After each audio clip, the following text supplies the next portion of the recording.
RTC కార్మికుల న్యాయమైన డిమాండ్లను పరిష్కరించి శంకర్ గౌడ్కు ₹1,00,00,000 నష్టపరిహారం చెల్లించాలని ఆల్ ట్రేడ్ యూనియన్స్ నాయకులు ముక్కెర రామస్వామి డిమాండ్ చేశారు. ఆల్ ట్రేడ్ యూనియన్స్ ఆధ్వర్యంలో వరంగల్ హెడ్ పోస్ట్ ఆఫీస్ వద్ద ఆర్టీసీ కార్మికుల న్యాయమైన డిమాండ్లను పరిష్కరించాలని ఆత్మహత్య చేసుకున్న శంకర్ గౌడ్కు రాష్ట్ర ప్రభుత్వం ₹1,00,00,000 నష్టపరిహారం ఇచ్చి ఆదుకోవాలని కోరుతూ కార్మికులకు మద్దతుగా నిరసన చేపట్టారు. రామస్వామి, దయాకర్, రమేష్లు మాట్లాడుతూ గత 3 రోజులుగా ఆర్టీసీ కార్మికులు న్యాయమైన డిమాండ్ల కోసం సమ్మె చేస్తూ ఉంటే తెలంగాణ రాష్ట్ర ప్రభుత్వం ఎన్నికల్లో ఇచ్చిన హామీలను నెరవేర్చకుండా కార్మికుల సమస్యలు పెండింగ్లో ఉంచుతూ ఆర్టీసీని ప్రభుత్వంలో విలీనం చేయకుండా కాలయాపన చేస్తూ ఆర్టీసీ సంస్థను ప్రైవేటు పరం చేయాలనే ఉద్దేశంతో ప్రైవేటు బస్సులను తీసుకొచ్చి నడుపుతున్నారన్నారు. మా డిమాండ్లు నెరవేర్చకపోగా ఇక మా ఉద్యోగాలు గ్యారంటీ లేవు, మా కుటుంబాలను ఎలా పోషించుకోవాలనే ఉద్దేశంతో ఆవేదన చెందిన శంకర్ గౌడ్ పెట్రోల్ పోసుకుని చనిపోవడం జరిగిందన్నారు. ప్రభుత్వం పూర్తి బాధ్యత వహిస్తూ శంకర్ గౌడ్ కుటుంబానికి ₹1,00,00,000 నష్టపరిహారం ఇస్తూ ఒకరికి ప్రభుత్వ ఉద్యోగం ఇవ్వాలని, ఆర్టీసీ కార్మికుల సమస్యలను తక్షణమే పరిష్కరించాలని వారు పేర్కొన్నారు. సంస్థను ప్రభుత్వ పరం చేయాలని డిమాండ్ చేశారు. లేని పక్షంలో పెద్ద ఎత్తున ఆందోళన ఉధృతం చేస్తామన్నారు.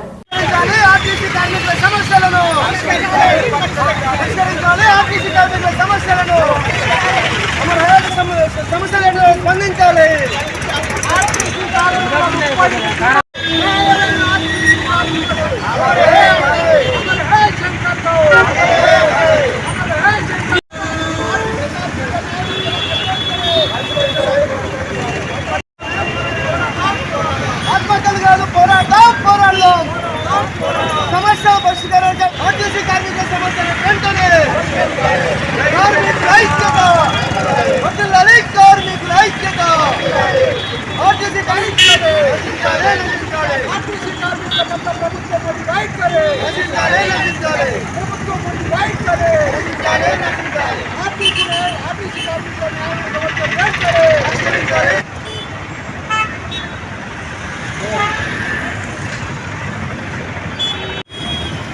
తెలంగాణ కాంగ్రెస్ ప్రభుత్వం అధికారంలోకి వచ్చే ముందు ఆర్టీసీ కార్మికులను ప్రభుత్వంలో విలీనం చేస్తాం.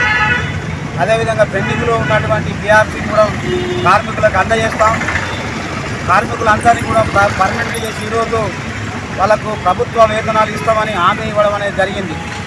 ఈ ప్రభుత్వం వచ్చి 2.5 సంవత్సరాలు కావస్తోంది.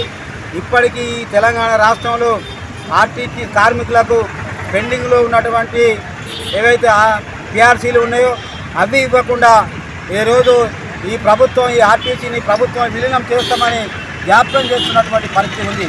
ఇవన్నీ కూడా అమలు చేయాలని గత 40 రోజుల కింద ఆర్టీసీ కార్మికులు, ఆర్టీసీ నాయకులందరూ కూడా సమ్మె నోటీస్ ఇస్తే వాటిని పరిష్కరించకుండా ఈరోజు తెలంగాణ కాంగ్రెస్ ప్రభుత్వం జ్ఞాపకం చేస్తున్నటువంటి పరిస్థితి ఉంది. ఇప్పటికీ ఆర్టీసీ కార్మికులకు కనీస వేతనాలు అమలు కావడం లేదు. కాంట్రాక్ట్ ఉద్యోగులందరికీ కూడా పర్మనెంట్ చేస్తామని చెప్పింది, వాళ్ళను కూడా పర్మనెంట్ చేయలేదు.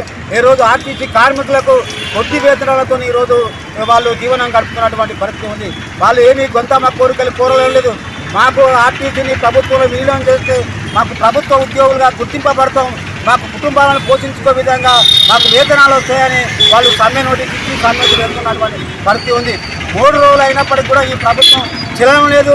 వాళ్ళ ప్రభుత్వంలో ఉన్నటువంటి అధికారులు కావచ్చు, మంత్రులు కావచ్చు, ఏమాత్రం కార్మికుల సమస్యలను పట్టించుకోకుండా జ్ఞాపకం చేస్తున్నటువంటి పరిస్థితిలో ఉంది. ఈరోజు కావాలని ఆర్టీసీని కూడా ప్రైవేట్ పరం చేస్తూ ఈరోజు ఈ యొక్క ఆర్టీసీని మొత్తం ఆర్టీసీ సంస్థనంతా ఇబ్బందుల పాలు చేస్తూ ఈరోజు ఆర్టీసీని కూలి చేసే విధంగా ప్రయత్నం చేస్తూ ఉంది. ఆర్టీసీ కార్మికుల 3వ రోజు సమ్మె చేరింది. న్యాయబద్ధంగా గత 2.5 సంవత్సరాల నుంచి ప్రభుత్వానికి కార్మికులు ఎన్నోసార్లు ఫిర్యాదు చేసినప్పటికీ కూడా ప్రభుత్వం పట్టించుకోకుండా నిర్లక్ష్యం వహిస్తున్నది. అయినప్పటికీ కూడా 40 రోజుల ముందు సమ్మె నోటీస్ ఇచ్చిన తర్వాత కూడా మరి వాళ్ళ సమస్యల పరిష్కారం జరగట్లేదు. ఇవాళ కేసీఆర్ ప్రభుత్వంలో కార్మికుల్ని 29 రోజుల సమ్మె తర్వాత కూడా పరిష్కారం కాకుండా నిర్వీర్యం చేసి పరేసింది. అదే అడుగుజాడులో ఇవాళ కాంగ్రెస్ ప్రభుత్వం కూడా ప్రయాణం చేస్తున్నటువంటి మనకు కనపడతా ఉన్నది. మరి కార్మికులు వాళ్ళ న్యాయమైనటువంటి సమస్యల పరిష్కారం కోసం ఎవరిని అడుగుతారు? ఇలా ఇక్కడ చట్టం ఉన్నప్పటికీ కూడా ఉపయోగం లేకుండా పోతూ ఉన్నది. న్యాయబద్ధమైనటువంటి సమస్యలకు ముఖ్యంగా 3 డిమాండ్ల పరిష్కారం కావాలంటూ ఉన్నారు. ప్రభుత్వంలో ఇలా ఆంధ్రప్రదేశ్ విలీనం చేసినట్టుగా మాకు కూడా చేయాలని కోరిక. మరి కార్మికులకు వాళ్ళు జీతాలు పెంచాలని చెప్పని ఇలాంటి రకరకాల డిమాండ్లు ఉన్నాయి. ఒక్కరు కూడా పరిష్కారం కాకుండా జాప్యం చేస్తూ నిర్లక్ష్యం చేస్తూ ఇవాళ ఒక కార్మికుడి మరణానికి ఇవాళ ప్రభుత్వం బాధ్యత వహించాల్సిన అవసరం ఉంది. కార్మికుల యొక్క కుటుంబాలు వెళ్ళకనే మానసిక క్షోభకు ఆత్మహత్య చేసుకోవడం జరిగింది. ముఖ్యంగా కోరేది ఒకటే, కార్మికులారా ఆత్మహత్య అనేది పరిష్కారం కాదు. ఈ ప్రభుత్వాల మొండిని, ప్రభుత్వాల వైఖరిని ఖండిస్తూ వాళ్ళకు వ్యతిరేకంగా పోరాటం చేయవలసిన బాధ్యత మన మీద ఉంది.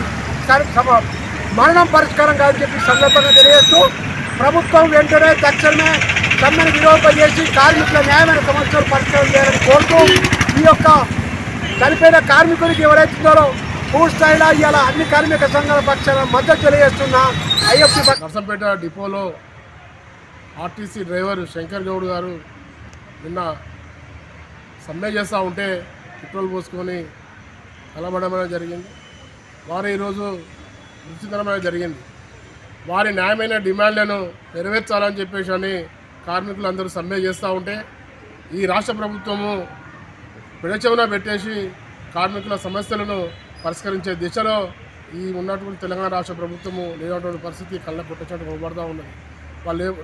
వాళ్ళు కార్మికులు అడిగే న్యాయమైన డిమాండ్లు మా ఆర్టీసీని ప్రభుత్వంలో విలీనం చేయాలని చెప్పేసి అని, గతంలో ఉన్నటువంటి ఏ విధంగానైతే ఆర్టీసీ ప్రభుత్వ రంగంలో ప్రభుత్వమే ఏ విధంగా నిర్వహించిందో వారికి సంబంధించినటువంటి పిఆర్సీలు కానీ వారికి సంబంధించినటువంటి న్యాయమైన డిమాండ్లను వారికి ఇవ్వాలని చెప్పేసి అని 3 రోజుల కాలం సమ్మె చేస్తూ ఉంటే ఈ రాష్ట్ర ప్రభుత్వము ఎలాంటి పట్టించుకోకుండా కార్మికుల పైన సవితి తల్లి ప్రేమ చూపిస్తూ ఉన్నది. ఇప్పటికైనా ఈ రాష్ట్ర ప్రభుత్వము స్పందించి కార్మికులు న్యాయమైన డిమాండ్లను నెరవేర్చాలని చెప్పేసి అని శంకర్ గౌడ్ గారి కుటుంబానికి 50 లక్షల రూపాయలు ఎక్స్గ్రే ఇవ్వాలని చెప్పేసి అనేది మేము డిమాండ్ చేస్తా ఉన్నాం. అదేవిధంగా వారి కుటుంబంలో ఒకరికి ప్రభుత్వ ఉద్యోగం ఇవ్వాలని చెప్పేసి మేము డిమాండ్ చేస్తూ ఉన్నాము.